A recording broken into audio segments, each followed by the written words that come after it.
पाया।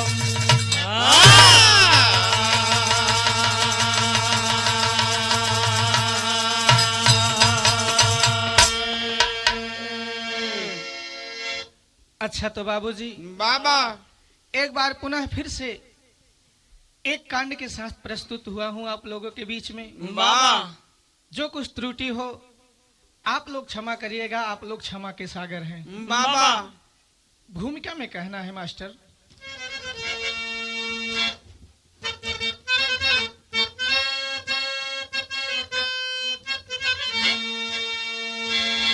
धरा व्योम से ऊंचा माता पिता है, बाबा ग्रंथों ने भी जिनका गुणगान गाया। महासंत साधु ऋषियों महर्षि, बाबा माता पिता से ही यह जीवन पाया। माता की ममता से मृदुल रस छलकता, आंचल में है जिसके अमृति की धारा। सर्वश्रेष्ठ माता जगत की है जननी, माता से कोई नहीं जग में प्यारा।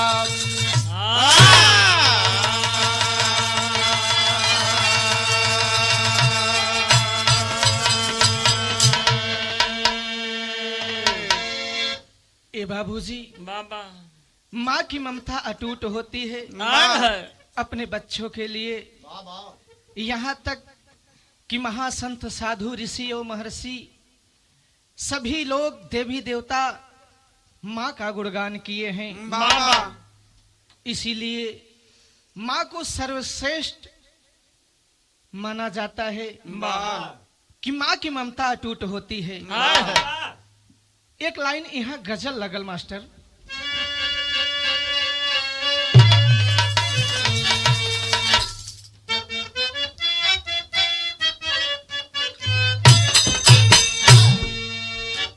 कि अपनी जन्नत के खुदा के लिए दो दखन बना, अपनी जन्नत के खुदा के लिए दो जन्नत बना, अपनी जन्नत के खुदा के लिए दो, अपनी जन्नत के खुदा के लिए दो जन्नत बना। अपनी जन्नत के खुदा के लिए दो दखन बना,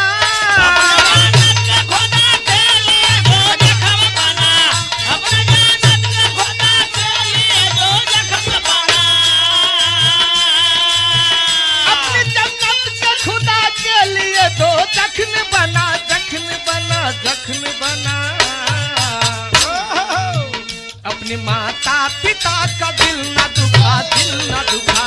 अपने माता पिता का दिल न दुखा, दिल न दुखा। अपने माता पिता का दिल न दुखा, अपने माता पिता का दिल न दुखा, दिल न दुखा। लेकिन बिरहा में बड़ी सुंदर बात हमरे कवि जी लिखलन का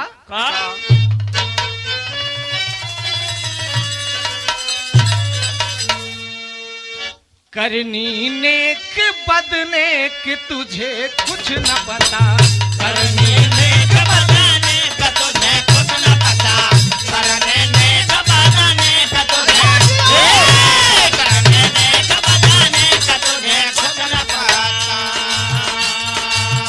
करनी नेक बदनेक तुझे कुछ न पता, नेक बदनेक तुझे कुछ न पता, करने नेक बदनेक तुझे कुछ न पता। करनी नेक बदनेक तुझे कुछ न पता, कुछ न पता, कुछ न पता। देवी देवता से बढ़कर है तेरे माता पिता, तेरे देवता से बढ़कर है तेरे माता पिता, तेरे देवता से बढ़कर है तेरे देवता से बढ़कर है तेरे माता पिता।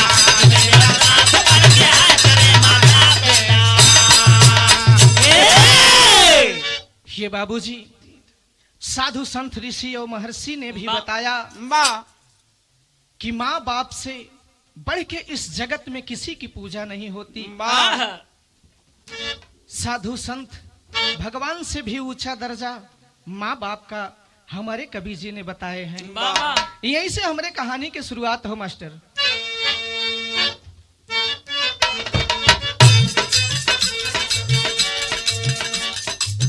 उद्यान चंद्र कला का प्यारा सरवण लाल रहा, धरा पर आजकल मिलती ऐसी मिसाल कहाँ।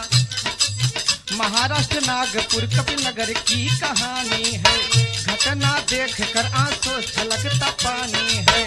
अरुड़ा लीलाधर माता पिता का नाम रहा, पिताजी पावर स्टेशन टेकियन में काम रहा। माता प्राइमरी की टीचर जो पढ़ाती थी, बेटा उत्कर्ष के संग जिंदगी बिताती थी। दखले परिवार में एक बेटी एक बेटा है, दखले परिवार में एक बेटी एक बेटा है। कोई नहीं जानता समय करवट कब लेता है, कोई नहीं जानता समय करवट कब लेता है, कोई नहीं जानता कोई नहीं जानता समय करवट कब लेता है, कोई नहीं जानता समय करवट कब लेता है, कोई नहीं जानता समय करवट कब लेता है, कोई नहीं जानता समय करवट कब लेता है। ए बाबूजी, उद्यान चंद्रकला का बेटा बाबा प्यारा सरवण लाल, आजकल लोग उन्हीं का मिसाल दिया करते हैं। अरे वाह अगर बेटा हो तो सरवण जैसा हो, अन्यथा अपने जिंदगी में बिना बेटा का माता पिता रहना पसंद करते हैं। लेकिन ऐसे ही एक घटना, एक कहानी जो कि अरुड़ा और लीलाधर, माता पिता का नाम, बेटा का नाम उत्कर्ष, जो कि अपने माता पिता के साथ रहता था। बाबा धीरे धीरे समय बीतल, हाई स्कूल में उत्कर्ष कई बार फेल हो गईलन। जब फेल हो गई, माई बाबू कहलन कि ये बेटा बाबा अब तू पढ़ाई छोड़ दा, हाँ कहे सी कि पैसा के बर्बादी करबा, कहाँ से आई। वाह हम लोग गरीब परिवार है बेटा, कैसहू पढ़ा लिखा के प्राइवेट नौकरी कई कि तुम्हें पढ़ावत लिखावत रहली है, बाबा लेकिन अब इतना पैसा कहाँ से आई। यहाँ एक ठे गीत लगल,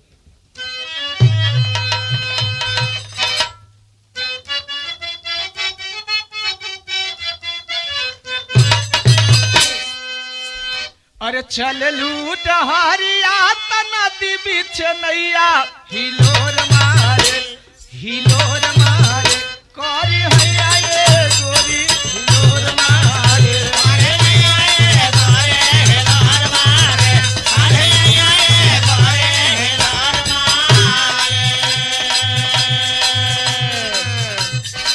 धीरे धीरे समय बीतल, माई बाबू एक ठे बात कहत हवन उत्कर्ष के का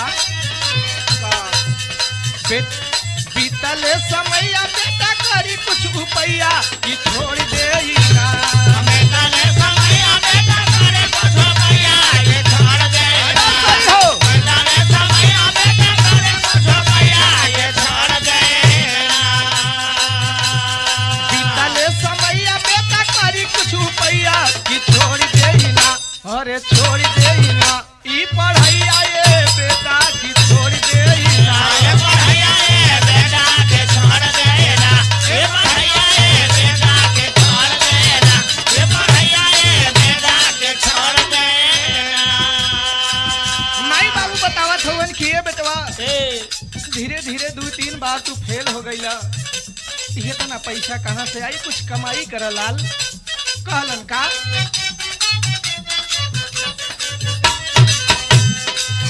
अरे 2 बार फेल भैला है खेलदारी। हथेला जारे हरे हथेला जारे, ए हथेला जारे हरे हथेला जारे। अरे प्राइवेट नौकरी करी की खेतीदारी। करे के खेते बारे, करे के खेते बारे, करे के खेते बारे, करे के खेते बारे। कहाँ से आई बेटा ये तना रुपैया कि छोड़ दे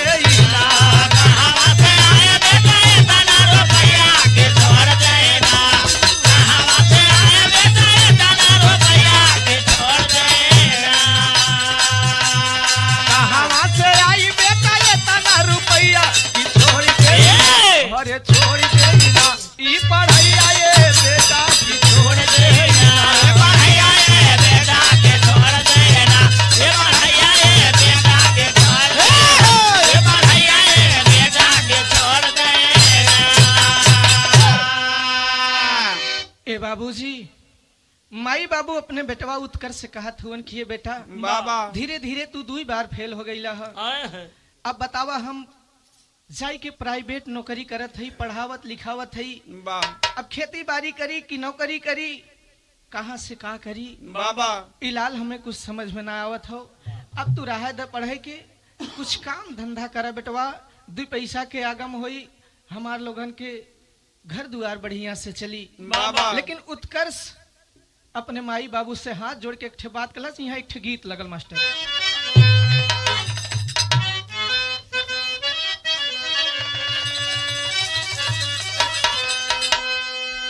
कि बाबू दरोगा जी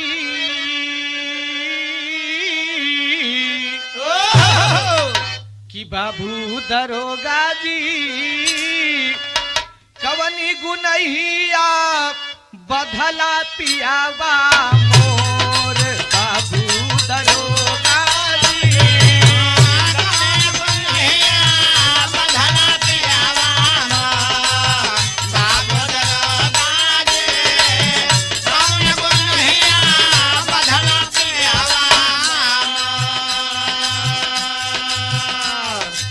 ई तो गीत रहल बाबू, लेकिन भाव कितने सुंदर हो। उत्कर्ष रोई के अपने बाबू से अपने माई से के बात गलत हाथ जोड़ के कहा का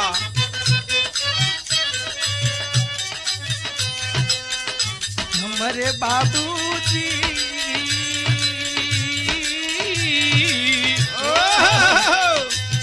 हमारे बाबूजी काहे बदे के होई जाला हताश। हमारे बाबूजी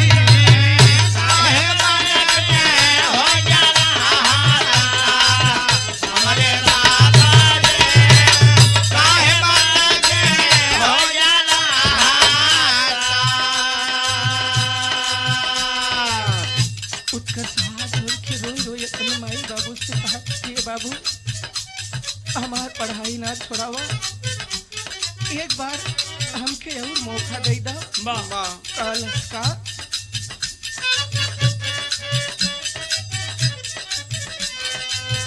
इच्छा हमारी पूरी करावा, हमके औरी पढ़ावा ए बाबा।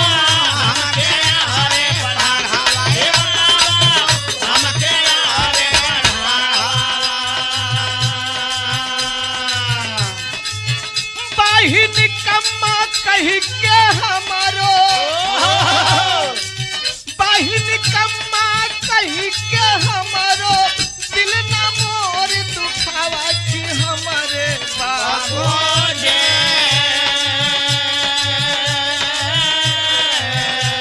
कि हमारे बाबूजी अब की मेहनत करबे हो जइबे पास। हमारे बाबूजी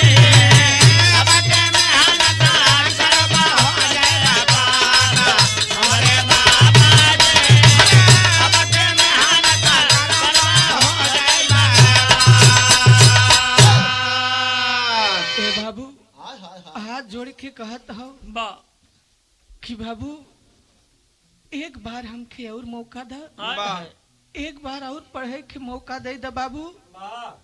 हम आपसे वादा करे थे कि अब की बार खूब दिल लगाई के पढ़ब, मेहनत कई के पढ़ब, बाबा अब की बार पास हो जाई। बाबा कहलस का का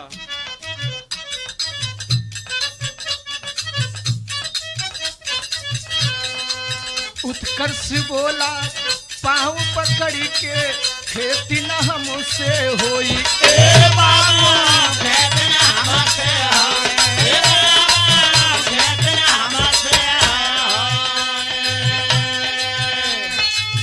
बापूजी नाराज ना होखी, बापूजी नाराज ना होखी, कहलस रोई रोई कि हमारे बाबू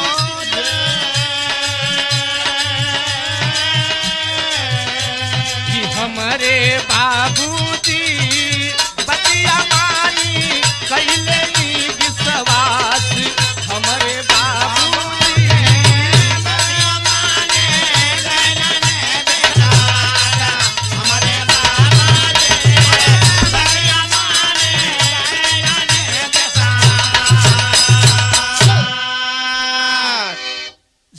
इतनी बात उत्कर्ष अपने माई बाबू के हाथ जोड़ के पांव पकड़ के कहत हवन, लेकिन माई बाबू उत्कर्ष के एक बात माने के तैयार ना हुवन। बाबा। कारण कि तू 2 बार फेल हो गईला, अब इतना पैसा कहाँ से आई बेटवा, अब तू पढ़े के रहा द। जब इतनी बात माई बाबू के उत्कर्ष सुनलस, ओकरे दिमाग में एक ठे बात चले लगल। अब यहीं से धीरे धीरे ओकरे दिमाग में शैतानी हरकत सवार भइल। एक दिना के बाद सब ही परिवार सुतल हुवन। सब परिवार जब सुतल हुवन तो ओकरे दिमाग में एक ठे शैतानी हरकत आइल। विदेशिया में कहना है मास्टर,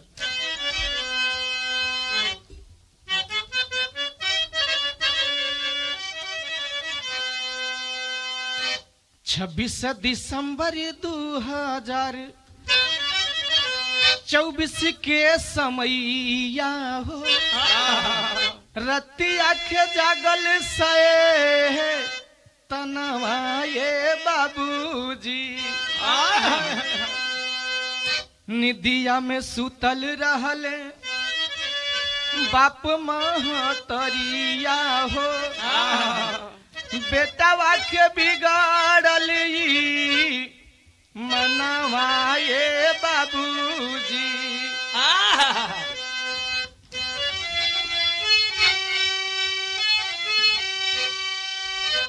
कि नटई दबाई दिहला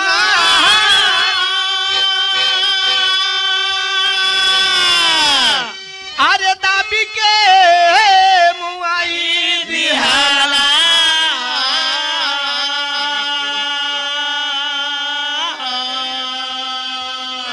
अरे चाकू चाकू मारे बई मनवाए बाबू।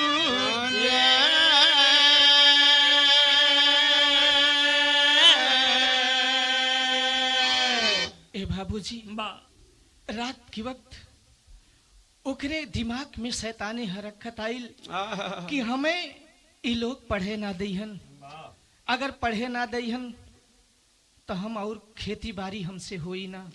जब खेती बाड़ी ना होई, रात में माई बाबू सोवा हुवन, दिमाग में शैतानी हरकत जागल। रात में उठल गए अपने माई बाबू के पास, देखलन कि सूता रहलन। माई बाबू के नटई दबाई के चाकू चाकू मार देलस। जब चाकू से मार देलस, इधर माई बाबू के प्राण पखेरु उड़ गई। बाबूजी ओकरे कुछ सूझत ना हो। जब सूझत ना हो तो भइल का,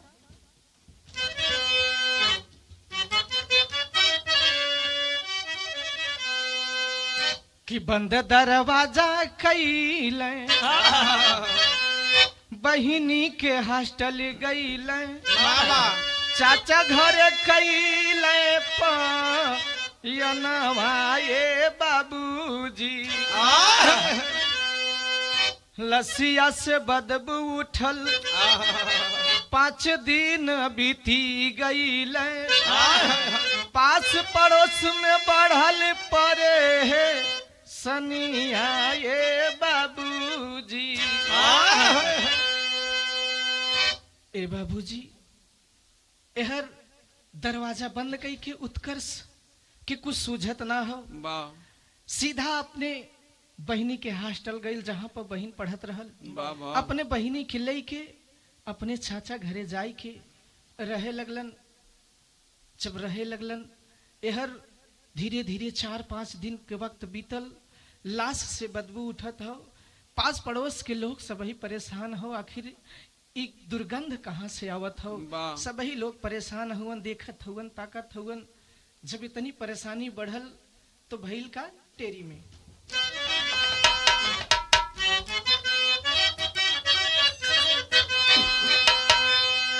सहारा खुद जीवन का खो दिया। अरे सहारा खुद जीवन का हो, सहारा खुद जीवन का खो दिया। बेटा बना निर्दयी, बनाया आज हत्यारा, आज हत्यारा। सहारा खुद जीवन का खो दिया, बेटा बना निर्दयी हुआ आज हत्यारा। सहारा खुद जीवन का खो दिया, माई बाबू के मार के बहिनी के ले जाके साथे में अपने चाचा के घरे रहे लगलन। जब रहे लगलन तो पास पड़ोस के लोग जब देखलन हालत के बदबू देखलन, घरे में झकलन तो भइल का पहपट में।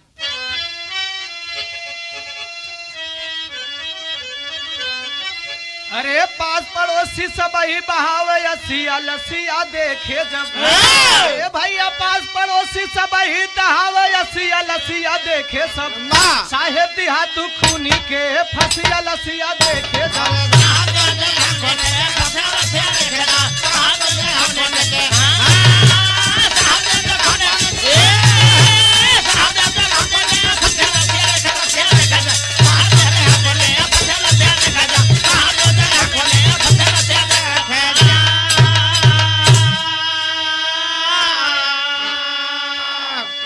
अरे बेटी रहती हॉस्टल में, बस बेटा घर रहता था, शिक्षा रोके माता पिता घर मारूंगा यह कहता था।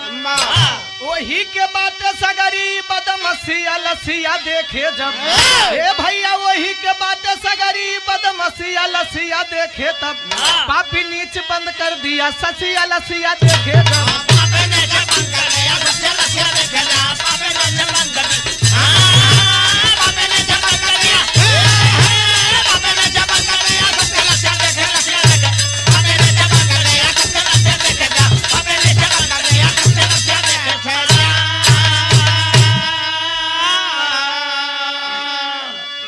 ए भैया गांव वाले जब देखलन क्यों के कुछ समझ में ना आवत हो, एहर उत्कर्ष भी घर में ना बा। गांव वाले जान गए कि आखिर बिटिया तो घरे में रहत ना रही, खाली बेटवा के साथे रहत रहलन। सगरी बदमाशी ई खाली वही लइका के बा। यार पुलिस के फोन कैलन, पुलिस आइल।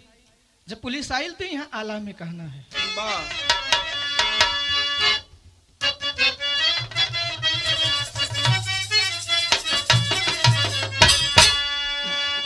अरे भैली सिनात तब भैल पंचनमवा ये बाबू,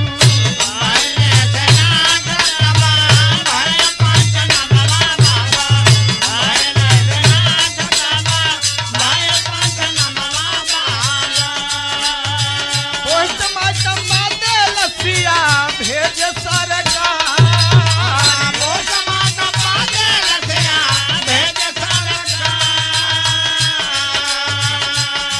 निकेतन कदम जी लिखल रिपोर्टिया बाबू।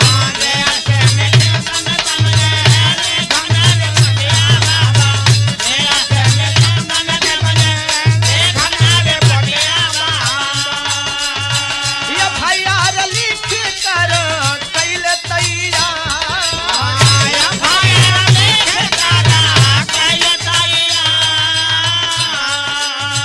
खोज भी न चालू कैले ओही समैया बाबू। खोज भी न चालू कैला ओही समैया बाबा, खोज भी न चालू कैला ओही समैया बाबा। पतवा लगावे लइके फोर्स तैयार, पतवा लगावे लइके फोर्स तैयार। ए बाबूजी जौनी समत पुलिस के खबर पहुंचल, पुलिस आइल मौके पर देखलस, दोनों लास्ट के पोस्टमार्टम बदे भेजलस। इधर एफआईआर लिखा गया डीएसपी निकेतन कदम जी के तहत। एफआईआर लिख के वहीं से खोजबीन जारी भइल। जब खोजबीन जारी भइल तो भइल का सदर में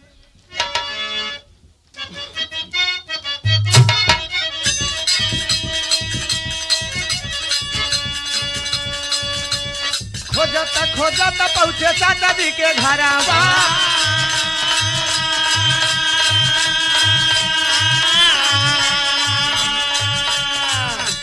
कैले उत्कर्ष के वहां से गिरफ्तार।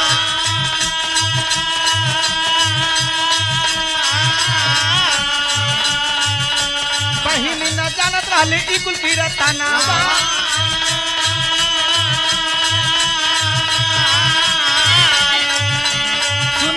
खबरिया रोती जी के कपार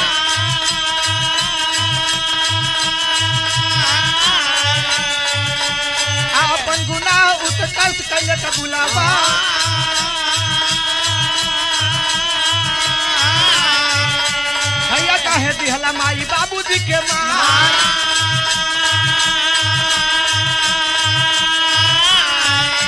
के कर सहारा या मिली हम हन के अपने हाथे दिहला अपन बदिया उजार अरे हाथे हाथ करिया लगल बा पपिया के ए भैया हाथे हाथ करिया लगल बा पपिया के दिहले पुलिस उनके जलिया में डार भला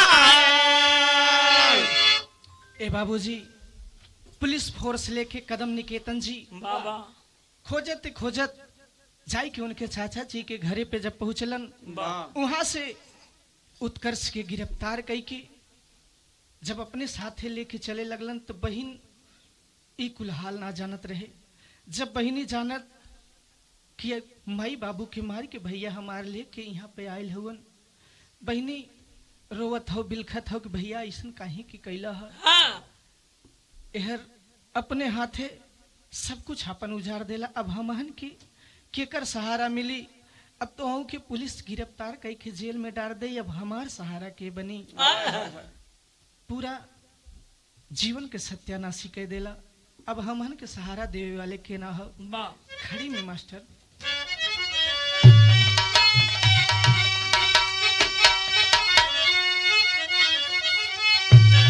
अरे अपने हाथ अपन बाउजर ले बगिया अरे अपने हाथ अपन बाउजर ले बगिया तो अपने जीवन में बखुद ही लगवले यगिया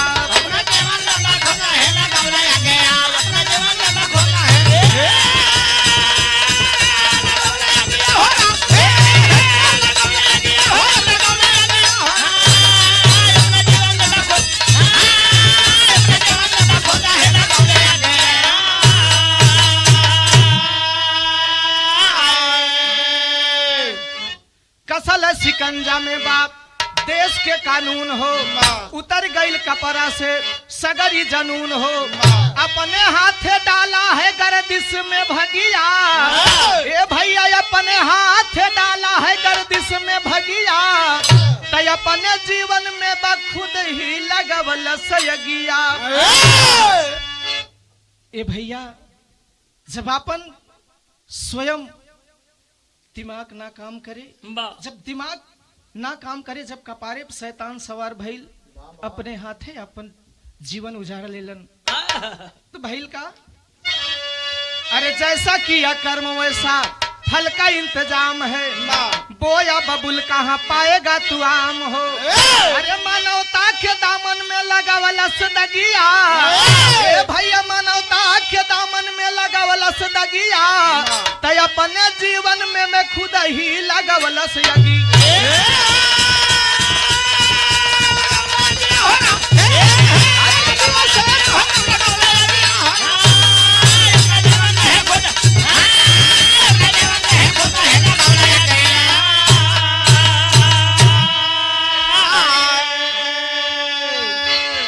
बाबूजी उत्कर्ष के इधर देश के कानून हाथ में हथकड़ी लगा के जेल में डाल देलन और बहिन वही चाचा के घरे रह के अपन जिंदगी बितावे लगल यही हमारे कहानी के आखिरी हो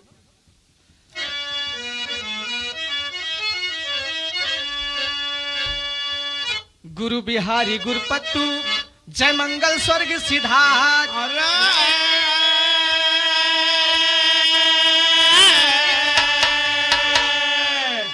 नायक लाल कवि सुदामा पाल जी सींच रहे फुलवारी